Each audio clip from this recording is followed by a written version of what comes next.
I have worked in colonial administration for 31 years.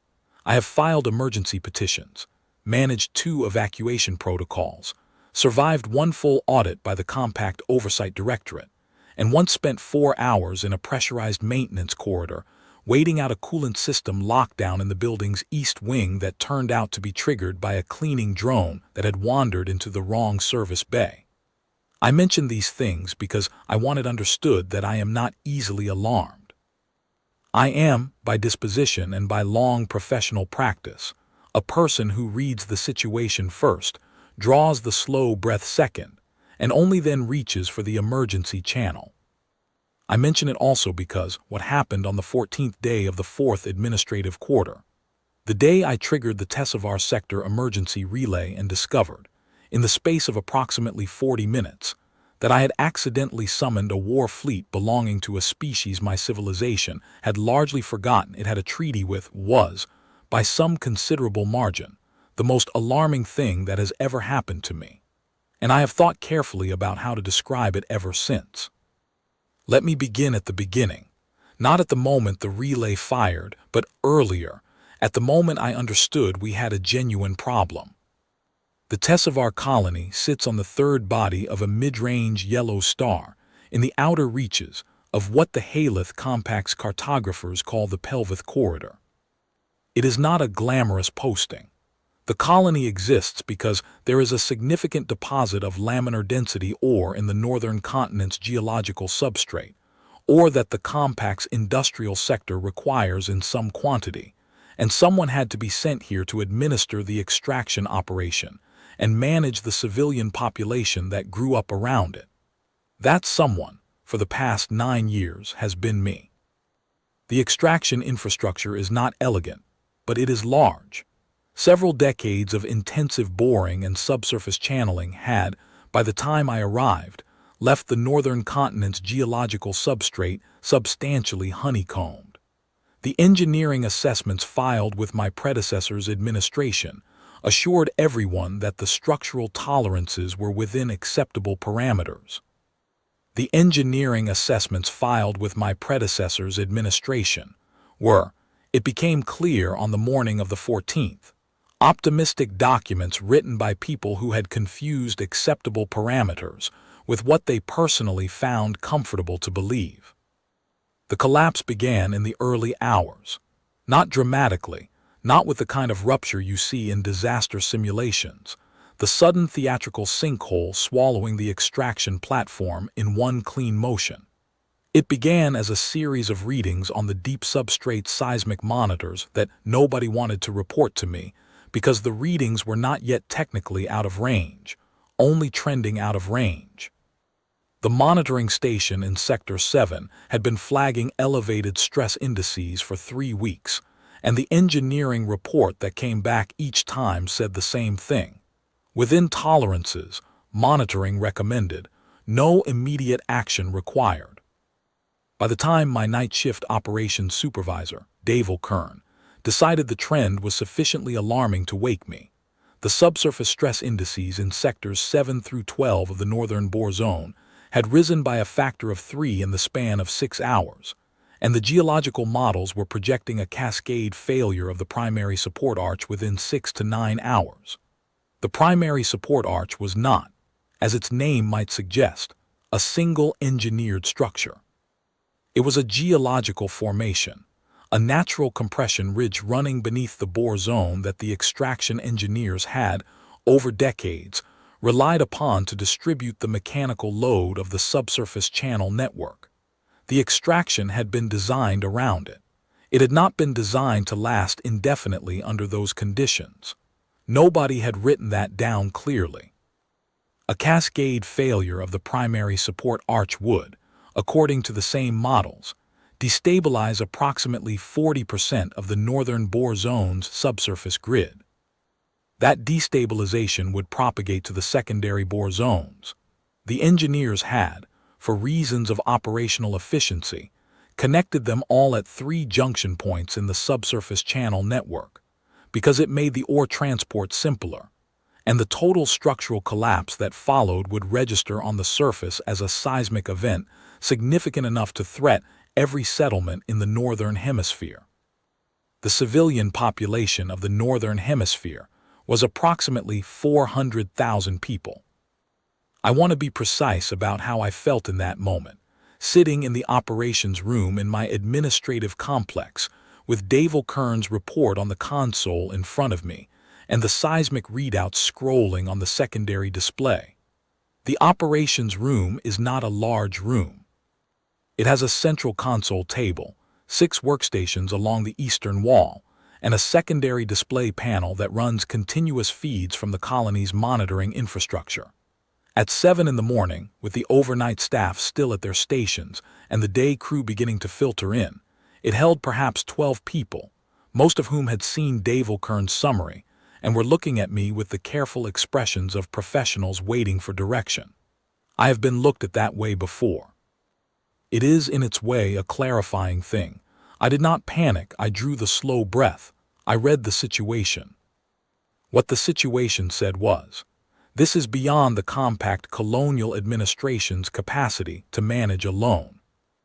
The colony's own engineering corps numbered 43 people, most of whom were maintenance and operational staff rather than geological specialists, and the 2 geological specialists we did had been reviewing the same monitoring data as everyone else and had reached the same comfortable conclusions. We had 2 geological stabilization rigs, both of which were currently in the southern continent undergoing their scheduled annual maintenance that I had approved 3 weeks earlier, at a time when the stress indices in Sector 7 were elevated but within tolerances. We had no heavy-lift orbital assets of our own, no crisis response vessel, and no rapid transport capable of moving significant equipment from the southern continent to the north in less than 8 hours. What we did not have was any realistic mechanism for preventing 400,000 people from being seriously harmed in approximately 6 hours, unless someone with significantly heavier equipment arrived from outside the colony. And what the colony's emergency resource inventory, which I reviewed in the 30 minutes after Dave O'Kern's report, confirmed was that no such mechanism existed within our own administrative reach.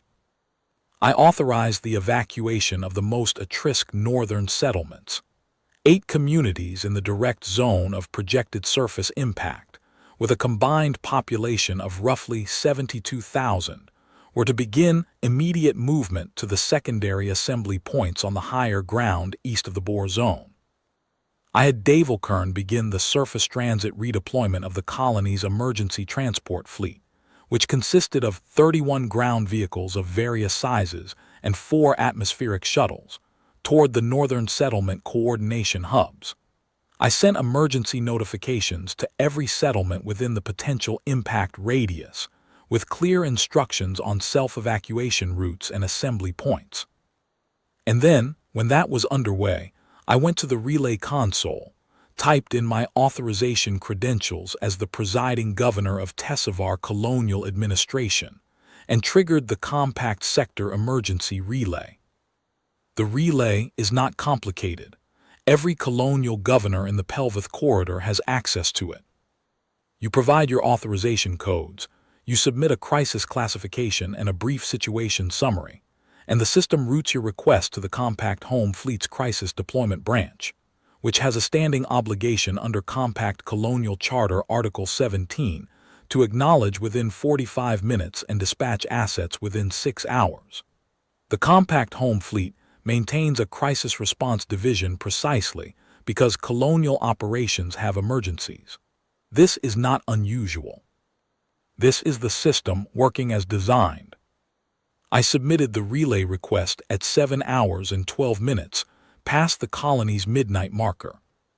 I classified the Tessavar event as a Class 2 geological emergency, which is the second highest tier, reserved for situations with confirmed potential for mass civilian casualties. My situation summary was 4 sentences.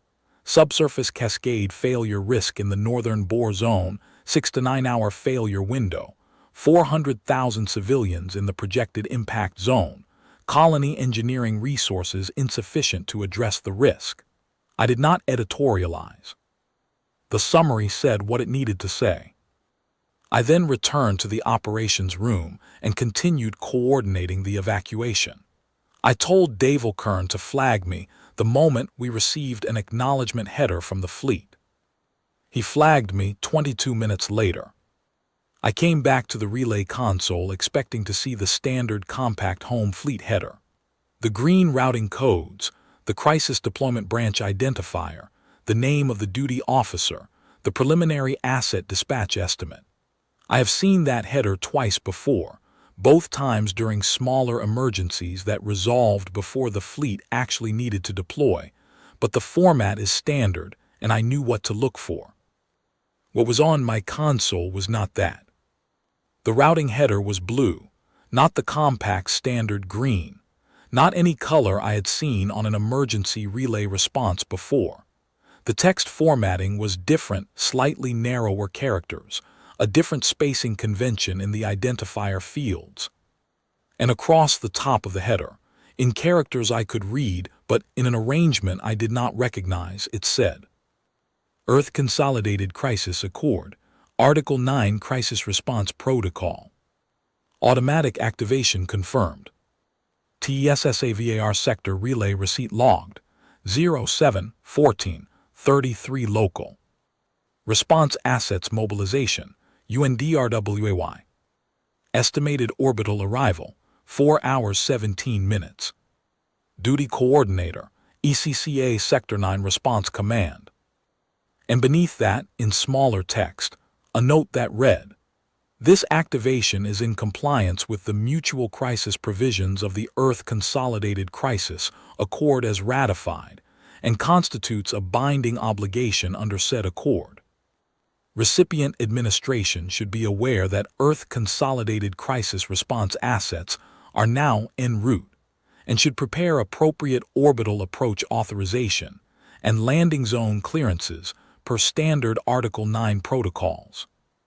I read it twice. I read it a third time. I picked up the communication handset, looked at it for a moment, and then set it back down. I said to no one in particular, What is the Earth Consolidated Crisis Accord? Dave Kern, who had been standing at the adjacent console, turned and looked at me with an expression that suggested he had also just read the header and was experiencing a similar quality of confusion. I don't know, he said. Should I find out? I told him yes. And then I told him to also contact the compact's nearest relay station and make sure they were aware that something unexpected had just happened to our emergency request, because I wanted someone in the actual compact administrative chain to know about this before any other developments occurred. Then I sent for my senior archivist. Herathvel has been with the Tessavar administration for 18 years. She is older than I am, somewhat quieter, and possessed of an extremely precise memory for procedural documentation that I have occasionally found unsettling and more often found invaluable.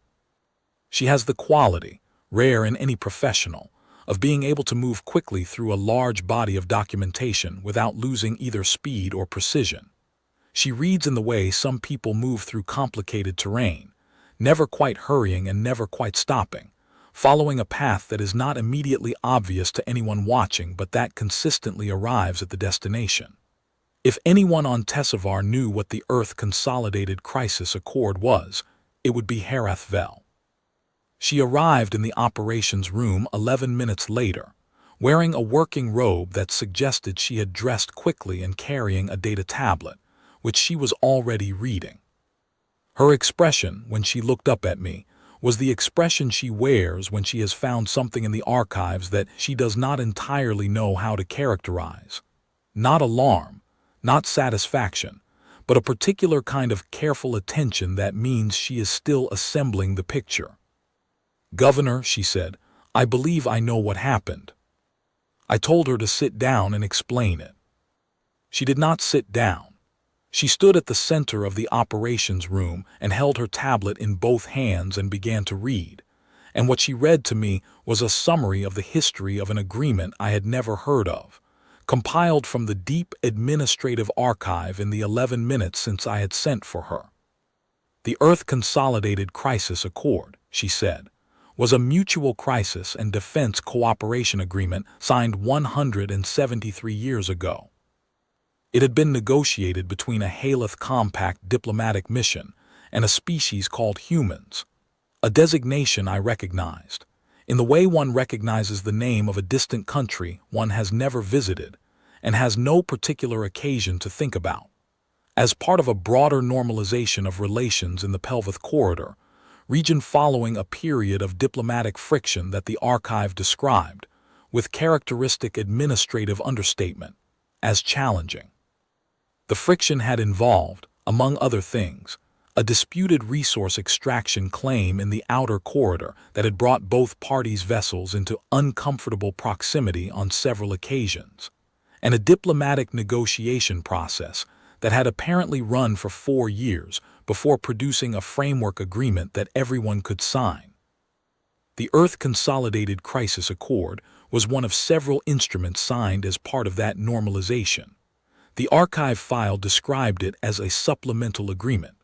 The archive file was wrong about its significance, in the way that archive files often are about documents that no one has revisited in a long time. The Accord had 9 articles. Articles 1 through 8 covered various provisions regarding transit rights, signal monitoring zones, resource negotiation protocols, and mutual non-interference in internal administrative matters. Article 9 was titled Mutual Crisis Response Obligation and was, Harethville said, reading directly from the document now, quite specific.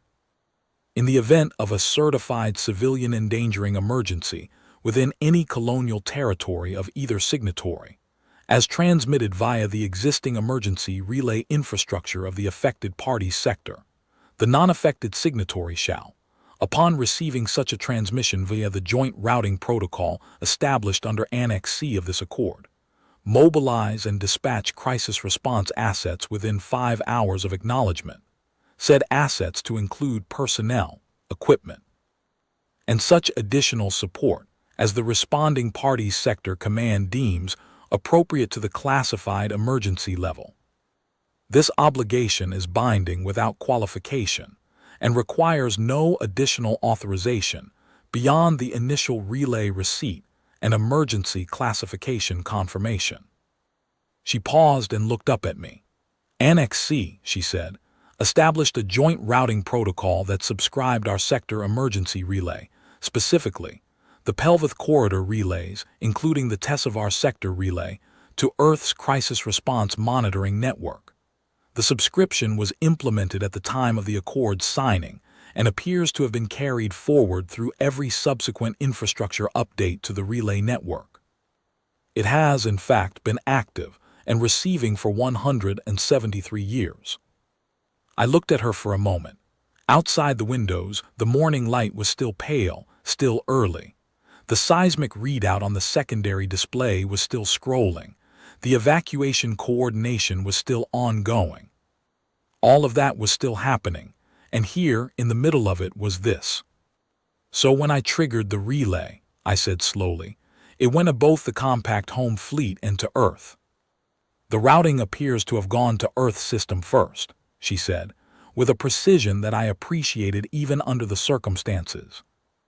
Our relay's routing table sends transmissions in a defined sequence, and Annex C placed the Earth monitoring network ahead of the compact home fleet in that sequence, presumably because the Article 9 protocol requires a 5-hour mobilization window, which is tighter than the fleet's 6-hour charter obligation, and the drafters wanted to ensure the Accord's timeline was achievable.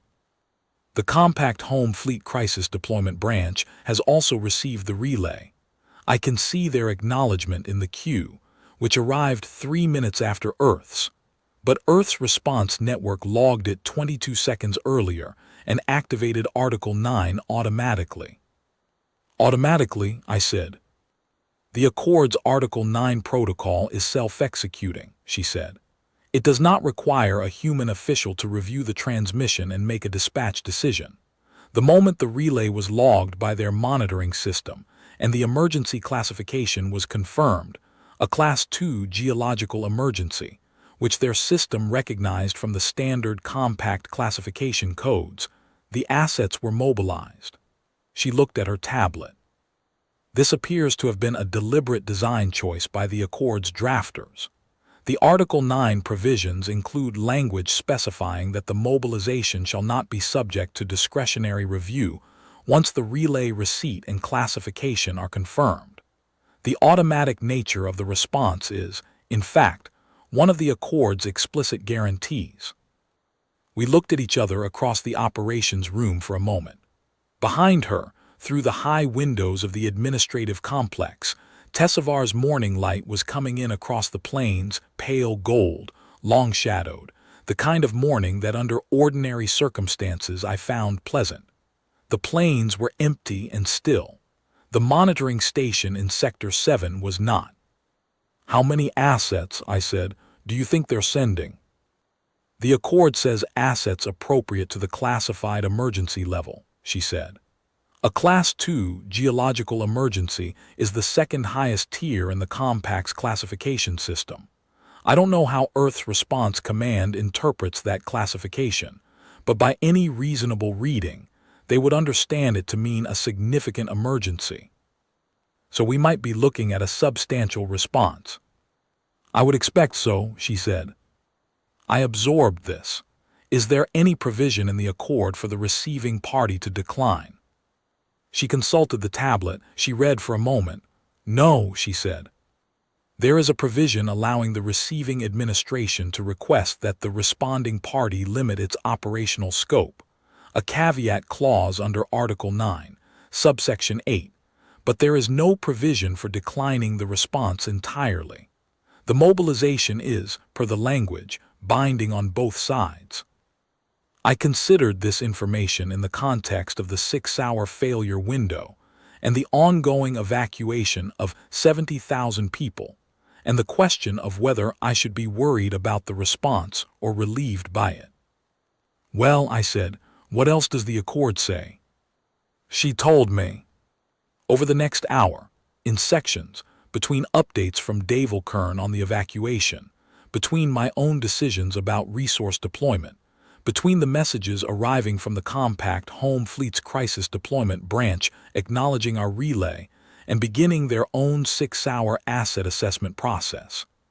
Herathvel read me the Earth Consolidated Crisis Accord in its entirety. It was a thorough document. It was, in fact, a very well-drafted document. The provisions of Article 9 were remarkably specific about what the response would and would not involve.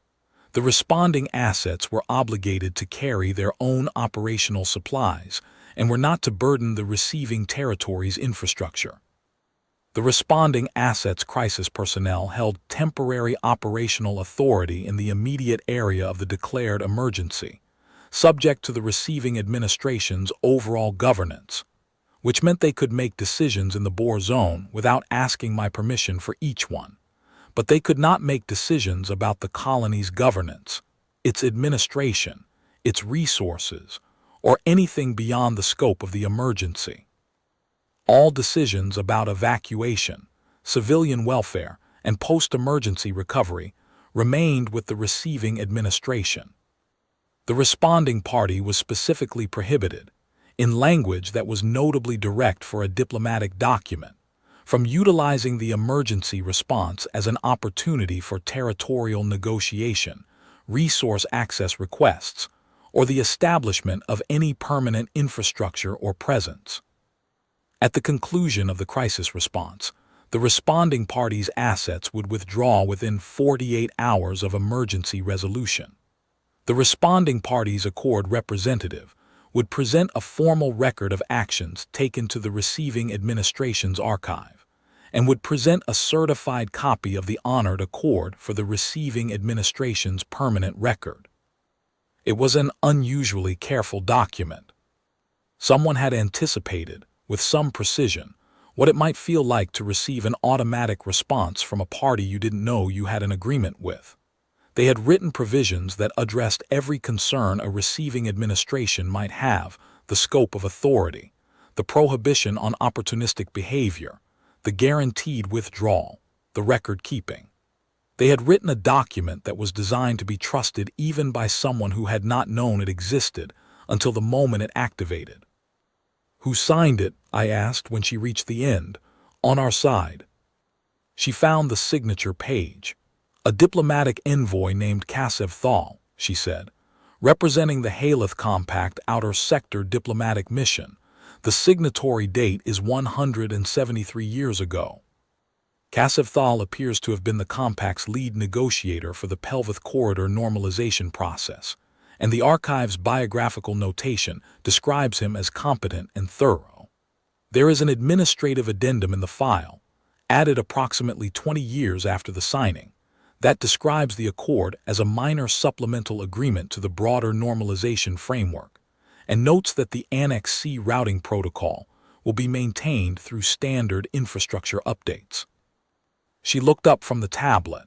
No one appears to have revisited that designation in the subsequent 153 years. I thought about Kassev, dead for well over a century, signing his name at the bottom of a document in a room I would never see. I thought about the thing Annex C had been quietly doing ever since, sitting in the routing table of the Pelvic Corridor's emergency relay network, receiving and logging and waiting, 173 years of administrative silence.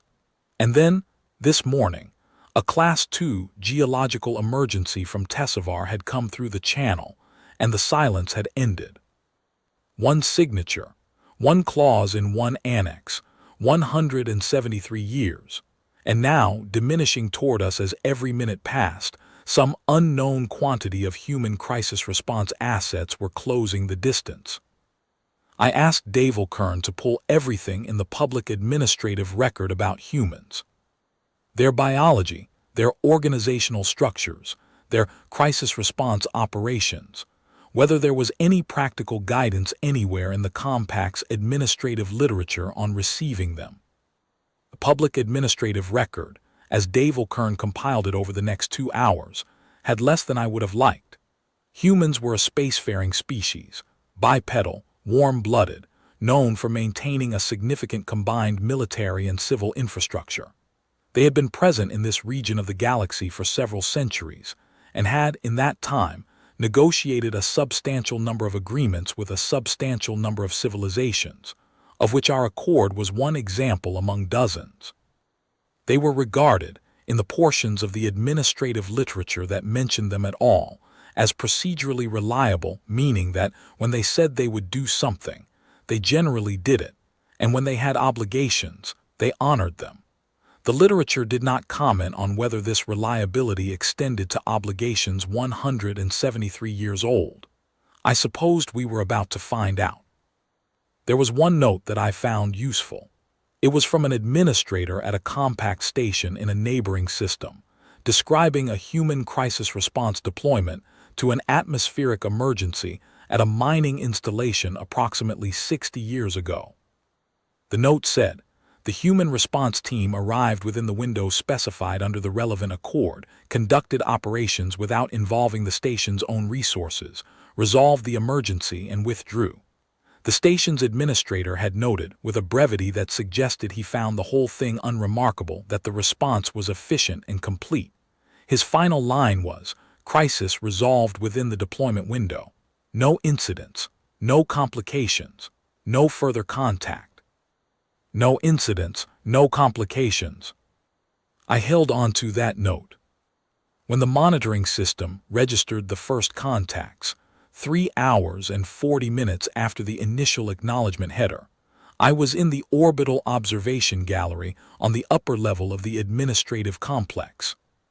The gallery has a long curved viewport that gives a full view of the sky.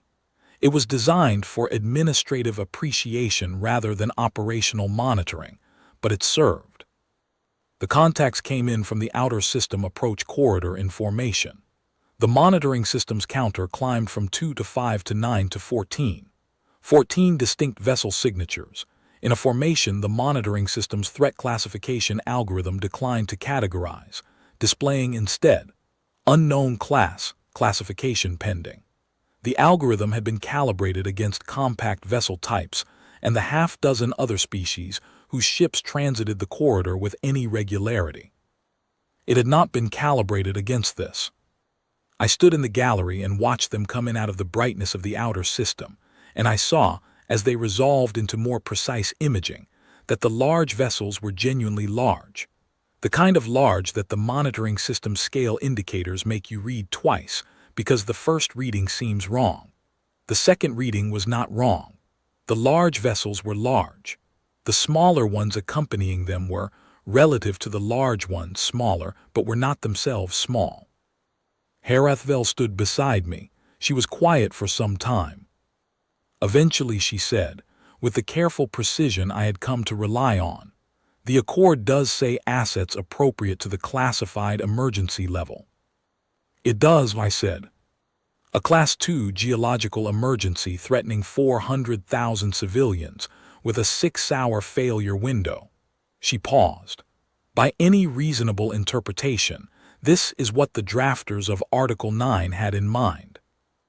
"I think," I said slowly, "that whoever wrote Article 9 had given considerable thought to what an appropriate response actually looks like." "The humans appear to have as well," she said. The communication request came through the relay 4 minutes after the last vessel settled into orbital position. Clean header, clear format, in the Haleth Compact's standard administrative language, which I had not expected, and which told me something about how long they had been preparing for this possibility, or about how seriously they took the logistical obligations of the Accord's provisions. The identifier said, ECCA Sector 9 Response Command, Senior Coordinator Vilas Marin, requesting authorization to begin crisis response operations per Earth Consolidated Crisis Accord, Article 9 provisions, and requesting confirmation of emergency landing clearances for the following assets. Below that was a list. I read the list. When I was done reading the list, I sat in silence for a moment, then authorized the response. What followed over the next 14 hours was the most efficient piece of emergency response I have seen in 31 years of colonial administration. I use the word efficient deliberately, and I want to be precise about what I mean by it. Not impressive, though it was. Not overwhelming, though the scale could justify that word. Efficient is the right word because it implies calibration. Because it implies that the people doing the work had thought carefully about what the problem actually was, had brought what the problem required, and had applied it in the right sequence. Senior Coordinator Vilas Marin was, when I met her in the administrative complex's ground-level conference room 4 hours into the response, while outside the windows, her team's geological stabilization equipment was already at work in Sectors 7 and 8 of the Northern Boer Zone. A middle-aged woman with close-cropped hair, a practical uniform, and the manner of someone who has done this work for many years and found it worthwhile. She was polite. She was concise. She did not perform competence, she exercised it. She sat across the table from me with a working document in front of her, and explained, in clear sequential order, what her teams were doing, what equipment they had deployed, what the geological models she had received from her survey teams were showing, and what she expected the stabilization timeline to be. She explained the organizational structure of the response. She had brought geological specialists, structural engineers, heavy equipment operators, medical personnel, supply logistics, and what she described without embellishment as support assets. A term that covered, I would learn over the following days, a range of capabilities I had not anticipated needing and was grateful to have available. She also said, about 15 minutes into our conversation, something I have thought about many times since. "Governor," she said, "I want to be direct about one thing, because I've found that clarity is more useful than ceremony in the early hours of a response. We're here under the terms of the Accord. The relay activation was automatic, and I understand that your administration may not have been anticipating a response from us specifically. But Article 9 is binding on our side, and when your relay came through our monitoring system with a Class 2 classification, Our obligation was clear. There was no discretionary element. The moment the classification was confirmed, the mobilization was underway. I looked at her. "The Accord is 173 years old," I said. "You were aware of it." "We maintain active awareness of all our crisis accords," she said. It was not said with pride or with any particular emphasis. It was said the way someone says a thing that is simply an established practice. Tessevar's administration, I said carefully, was not. "I suspected that might be the case," she said, with a neutrality that was not unkind. "It's not unusual at this duration. We have instruments that have been active on our side for longer than this one. The institutional knowledge tends to persist better in the organization that does the monitoring, and the Accord's Annex C protocol means our systems receive a signal confirmation every time the relay network cycles, which is a useful reminder." She paused. "None of which changes what the obligation requires." After she left to return to the field operations, I spent a considerable portion of the next 12 hours coordinating with her team's logistics coordinator. Davelkern proved to be exactly the right person for this, his organizational precision matching the human team's documentation requirements almost point for point, and reading the updates that came in from the stabilization operation in the northern bore zone. The updates were specific and frequent. Every 4 hours, a progress report from Marin's senior geological engineer, covering the stress index readings in each sector, the stabilization equipment's output, the projected completion window, and any deviations from the operating plan. The deviations were noted, assessed, and addressed in the subsequent report. The geological situation in the northern bore zone was, as Marin had suggested it might be, somewhat more complex than our Class 2 filing had indicated. The cascade failure risk had been understated in my initial assessment, not because I had been careless, but because the colony's seismic monitoring equipment had not been calibrated precisely enough to detect the full extent of the subsurface stress network. The human survey teams, using equipment considerably more sensitive than ours, had mapped the complete picture within the first 6 hours of the response, and had adjusted their stabilization approach accordingly. Marin informed me of the reclassification, internally on their side, to Class 1, in the same factual, undramatic way she conveyed everything. She also told me that they had brought equipment appropriate to Class 1, and that it was sufficient. She told me this as a piece of operational information, not as a reproach. I appreciated the distinction. The evacuation of the northern settlements proceeded in parallel. Marin's medical teams integrated with our volunteer emergency brigade with a smoothness I had not expected, and that Davelkern later described, in his characteristic understated way, as notably well organized. The medical teams had experience with planetary emergency responses, and had brought triage and treatment capabilities that supplemented our own medical station's capacity substantially.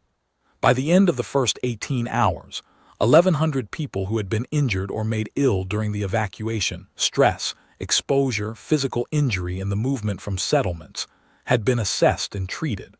Our own medical station would have been overwhelmed. It was not. On the 41st hour after the relay activation, 1 hour past Marin's revised estimate, because the geology in Sector 11 had presented a complication that required an additional stabilization cycle. The primary support arch was secured, and the cascade failure risk was formally resolved. The subsurface stress indices across all sectors dropped below the critical threshold and remained there. The northern bore zone was stable. I received the resolution notification in the operations room, where I had been for most of the previous 2 days, and I sat with it for a moment before responding. What I felt was not the thing I would have expected, not simple relief, though there was relief, not gratitude, though that was present too. What I felt most distinctly was a kind of quiet astonishment at the fact that it had worked, not that Earth's response had worked specifically, though it had, but that the whole machinery had worked, that a signature in a room 173 years ago, a clause in an annex that Tessevar's administration had forgotten about, and the world that signed it opposite us had not, had translated, without incident and without complication, into 14 ships and the right equipment and 41 hours of competent, calibrated, unhurried work. That the mechanism had done exactly what it was designed to do, and that 400,000 people were unharmed. On the 42nd hour, Marin met me in the conference room again. This time she was accompanied by a second person, quieter, somewhat older, in a diplomatic uniform that I understood from my reading over the previous 2 days to indicate a different organizational function than crisis response. He was introduced as Accord Representative Joran Sal, Earth Consolidated Crisis Accord, Pelvith Corridor Office. Representative Sal carried a document case. "Governor Siravan," he said. His command of the compact's administrative language was excellent, studied rather than operational, the kind acquired over years. "On behalf of Earth's response to this activation of Article 9, I'd like to convey our formal record of actions taken during this deployment." He opened the document case and placed a bound record on the table. It ran to considerable length. "This documents the assets deployed, the operations conducted, the geological situation encountered, the stabilization methodology applied, and the resolution of the emergency in accordance with Article 9, subsection 12. I accepted it and passed it to Herath Vel. Representative Sal then reached into the document case a second time and placed a second item on the table. This one was older, physically older, preserved rather than printed, its material carrying the specific weight and texture of age. It was held in an archival case clearly designed to last. "This," he said, "is a certified copy of the Earth Consolidated Crisis Accord, as originally signed 173 years ago, and as honored in full by this deployment. Under the Accord's Article 9 closing provisions, it is customary for the responding party's representative to present a certified copy to the receiving administration's archive. I believe Tessevar's archive does not currently hold one." I looked at the document on the table between us. I thought about Kasevthal, about a signature in a room I would never see, in a conversation I would never hear, 173 years ago. "No," I said, "I don't believe it does." "It does now," Representative Sal said, and pushed the document across the table with a courtesy that was also simply factual. I picked it up, I turned it over. On the back of the case, in the archival notation of 173 years ago, was Kasevthal's signature, and below it, in a different hand, a human signature in their own script, the name of his counterpart. 2 names, 2 different scripts, 1 clause. "How many active accords of this type," I asked Representative Sal, "does Earth currently maintain?" He considered the question with care. "Across all sectors," he said, "we currently have 112 active mutual crisis instruments. Of those, approximately 43 are in what we classify as low active awareness status with the other party. The accord is current on our end, but has not been actively referenced by the other signatory in more than 50 years. Your accord fell into that category." He said it without judgment. "We review all active instruments on a 15-year cycle and confirm routing configurations are current.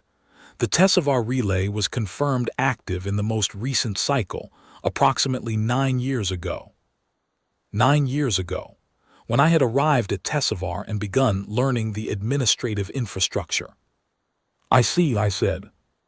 "In our experience," he said, "the gap in active awareness tends to be on the side that didn't draft the document. Our counterpart in the original negotiation for your accord was known for thorough Annex provisions. The routing protocol in Annex C was her design. She held the view that a mutual crisis instrument was only meaningful if the response mechanism was genuinely automatic. That the whole purpose of signing such an agreement was to ensure the response would occur regardless, of whether anyone on either side remembered to act on it. "She was right," I said. "Yes," he said, "she was." The human ships left Tessavar's orbit 14 hours after the crisis resolution was formally confirmed. I watched from the observation gallery as they went. The way I had watched them arrive, 14 contacts on the monitoring system's display, counting down as the formation climbed through the upper atmosphere, and then the brightness of the outer system received them, and the counter reached 0. The morning light on the plains was the same color it had been when all of this began. The colony was quieter than it had been at the height of the emergency. The northern settlements were in the careful process of return from the evacuation assembly points, and the Boer zone was stable, and the 412-page engineering report that Marin's geological team had produced as a matter of course during the response, detailing every structural failure in the extraction infrastructure and specifying the modifications required to prevent a recurrence, was sitting on Herathvel's desk, waiting. I stood in the gallery for a while and looked at the empty sky. Then I went back to the operations room and sat at the relay console and wrote the log entry you are reading. And when the log entry was done, I wrote one more document, a single page, addressed to every administrative aide who will work at Tessavar Colonial Administration going forward, starting with the person who fills Dave Kern's position when he eventually retires. The document says this: "This is the first thing you should read on your first day. There is a document in the deep archive called the Earth Consolidated Crisis Accord. It is 173 years old. It is still active. Read Article 9 carefully. Read Annex C. Note that the Pelvith Corridor Emergency Relay, including the Tessavar Sector Relay, is subscribed to Earth's Crisis Response Monitoring Network under the provisions of Annex C, and has been for 173 years, through every infrastructure update to the relay system, without interruption. Earth maintains 112 active mutual crisis instruments. Tessavar is one of 43 they classify as low active awareness. As of the date of this document, we are no longer in that category. We are aware. The accord is real, its provisions are genuine, and if you file a Class 2 or higher emergency relay, you should expect a response appropriate to that classification from 2 directions simultaneously, with Earth's response arriving first in the routing sequence. Do not be alarmed by this. Do not send a message asking them to stand down. The response will be thorough. It will be calibrated. It will arrive within the timeline the accord specifies. It will leave behind a geological survey and an engineering report and a formal record of every action taken, and a certified copy of the accord for our archive, because that is what the closing provisions of Article 9 require, and they honor their closing provisions. The accord was signed by a negotiator named Kassev Thal on behalf of the Haleth Compact, 173 years ago. The human who signed opposite him held the view that mutual crisis instruments were meaningless if the response mechanism was not automatic. She embedded that principle in Annex C. That principle arrived here, in full, on the 14th day of the 4th administrative quarter, in the form of 14 ships and 41 hours of work.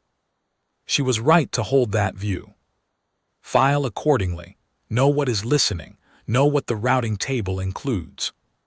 Because when the relay goes out, the mechanism will answer. It has been answering, quietly, for 173 years. We simply did not know it until the day we needed it to. I signed the document and sent a copy to Herathvel's archive, and one to the Compact Outer Sector Administrative Directory, which I suspected did not know the Earth Consolidated Crisis Accord was active, and which I thought should have the opportunity to learn this at a time of their choosing, rather than during an emergency of their own. Then I took the certified copy of the accord, the physical document, with Kassev Thal's signature and the human negotiator's signature side by side on the back cover, and carried it down to Herathvel's archive room. She had already prepared a storage case for it, the kind designed for documents that need to last, and had cleared a section of the archive shelf and labeled it, simply, Earth Consolidated Crisis Accord Active. Not dormant, not historical, active. I looked at the label for a moment. It was the right word. It was the only accurate word. I went home. I slept for a long time. What I have thought about, in the weeks since, in the ordinary administrative rhythm that returned after the emergency, while the Boer zones were undergoing their engineering modifications and the colony settled back into its work, is the quality of what it means for a document to remember itself. I have thought about the human negotiator whose name I know now, and whose principle I did not know before the 14th. I have thought about what she understood when she wrote Annex C, that the gap between signing and activation might be long, that the people who would eventually need the accord might not know they had it, that for a mutual crisis instrument to be worth anything at all, the response could not depend on anyone remembering to act. She wrote the mechanism so that the mechanism would act. She embedded the obligation so deeply in the infrastructure, in the routing tables, in the monitoring protocols, in the 15-year review cycles, that 173 years of administrative silence could not dislodge it. One person, in one room, in one negotiation, making one decision about how thoroughly to write an annex, and the ripple of that decision traveled forward through all the years that followed, through every infrastructure update and administrative generation and change of personnel on both sides, and arrived here, intact, on a morning when we needed it. That is the thing I want the people who come after me to understand. Not the event, they will read the log. Not the response, the record is complete.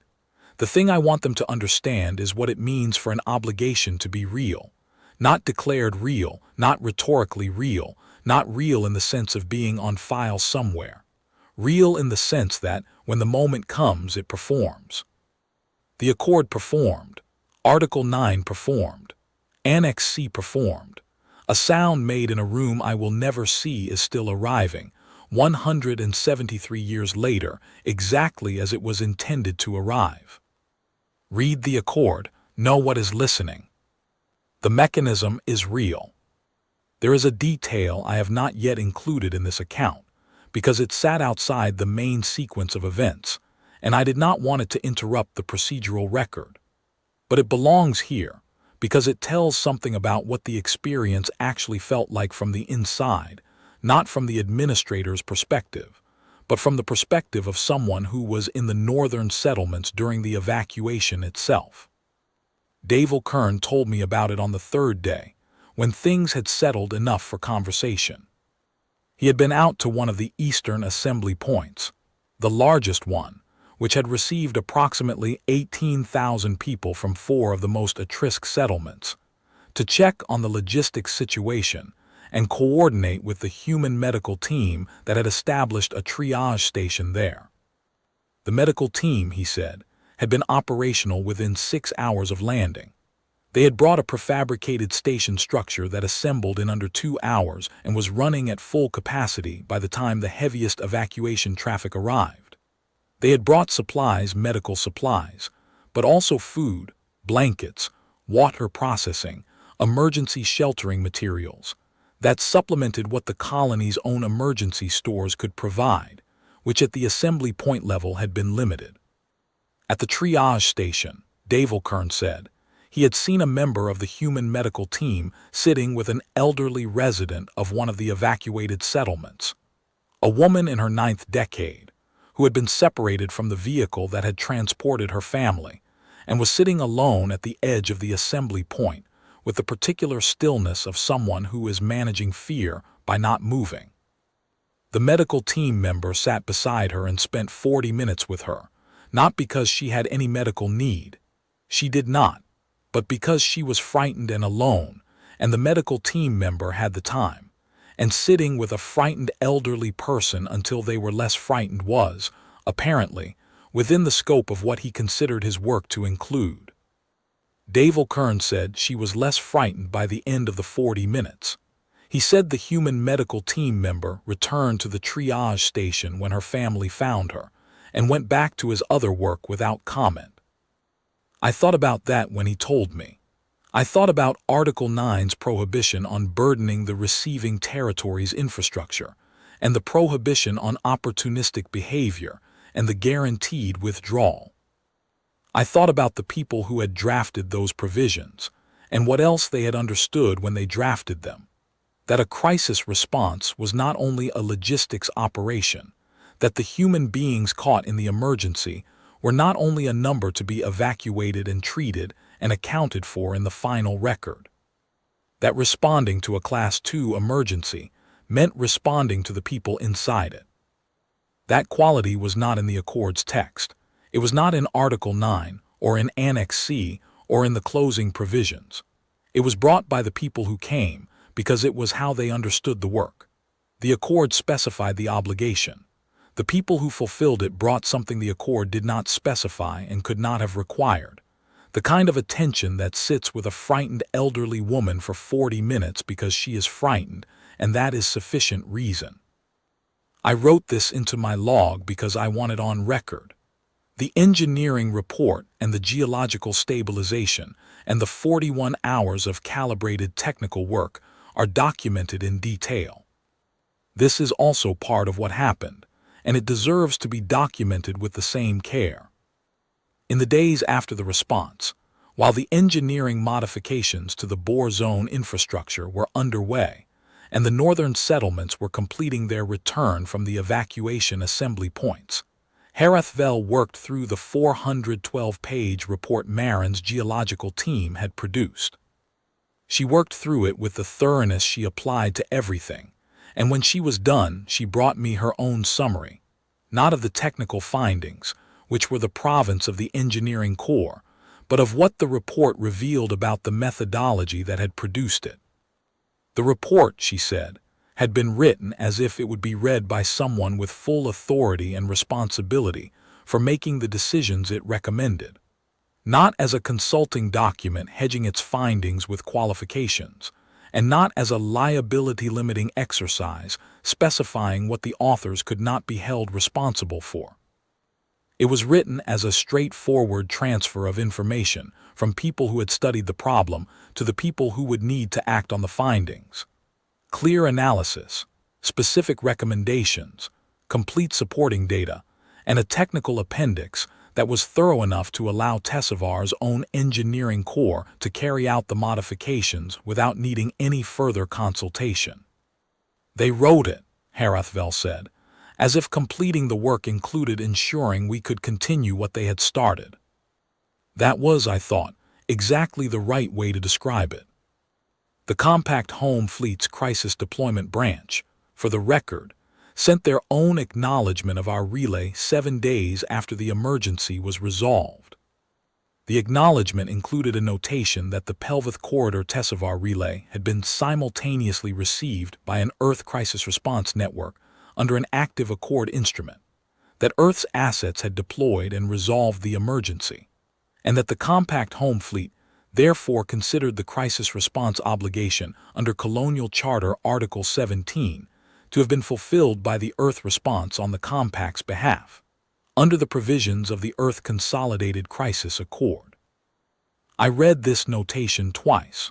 The Compact Home Fleet, it appeared, was aware of the Earth Consolidated Crisis Accord, or at least of its existence in the routing table. They had not thought it necessary to notify Tesavar's administration of this fact. I made a note to address this in my next communication to the Outer Sector Administrative Directory. In the meantime, I had a colony to administer and a set of engineering modifications to oversee and a quarterly administrative report to file. The report for the fourth quarter was the longest I had written in 9 years at Tesavar, and contained a section on unexpected activations of dormant treaty instruments that I suspect will be read with some attention by the people who compile the Compact's quarterly administrative summaries. I also had, sitting in the archive, a certified copy of the Earth Consolidated Crisis Accord, labeled active, beside the new operational record of its first activation in 173 years. I went back to the archive room 3 weeks after the response to look at it again. Herathvel was there when I arrived, working at her desk in the way she always works, precisely and without display. She noticed me come in and glanced at the shelf where the accord was housed. "I've been adding to the annotation file," she said. "Context notes, administrative history, the relay routing confirmation records going back through the last 4 review cycles. So the next person who reads it will understand what they're looking at." I looked at the accord in its case on the shelf. 173 years old. Active. Its first activation now complete, the record filed, the obligation honored, the certified copy in place. "Will you add this account?" I asked her. "I already have," she said. "Your log entry and the supplemental account, and the note about the assembly point." "Good," I said. I stood there for another moment, looking at the shelf, and then I went back upstairs to the operations room and the rest of the work. The relay console was there, as it had always been, its routing table unchanged. The Tesavar sector relay was still subscribed to Earth's crisis response monitoring network, had been for 173 years, and would remain so. The next time a relay went out from this console with a Class 2 or higher classification, the same blue header would appear, with the same 4-hour 17-minute window, and the same formation would come in from the outer system, and someone would sit across a table from Senior Coordinator Vilas Marin or whoever had her role by then and hear the same matter-of-fact explanation. "We maintain awareness of our active accords, and when your relay came through, our obligation was clear." That is the Earth Consolidated Crisis Accord. That is what active means when a document means it. 173 years ago, in a room somewhere in the outer Pelvith corridor, 2 negotiators sat across a table from each other, and one of them wrote an annex provision that embedded an automatic response mechanism in the emergency relay infrastructure of a civilization she was trying to build a working relationship with. She believed, apparently, that the mechanism would be needed someday, and that when it was needed, it should not require anyone to remember. She made it so the document would remember instead. She was right about all of it. That is the part that stays with me. The sound she made in that room is still arriving. It arrived here, on the 14th day of the 4th administrative quarter, in the form of 14 ships and calibrated work, and a man who sat with a frightened woman for 40 minutes at an evacuation assembly point, because that was part of what the work meant. It arrived as a 412-page engineering report written as a genuine transfer of knowledge. It arrived as a certified copy of its own document, presented with a courtesy that was also factual, because the closing provisions of Article 9 required it, and they honored their closing provisions. I keep the document on the shelf. I have instructed every member of my administrative staff to read it. I have sent a full copy to the Compact Outer Sector Administrative Directory, with a cover letter that I drafted with considerable care, and to the Colonial Charter Administration Office, because I think they should know what is in the routing table of the Pelvith Corridor emergency relays, and why.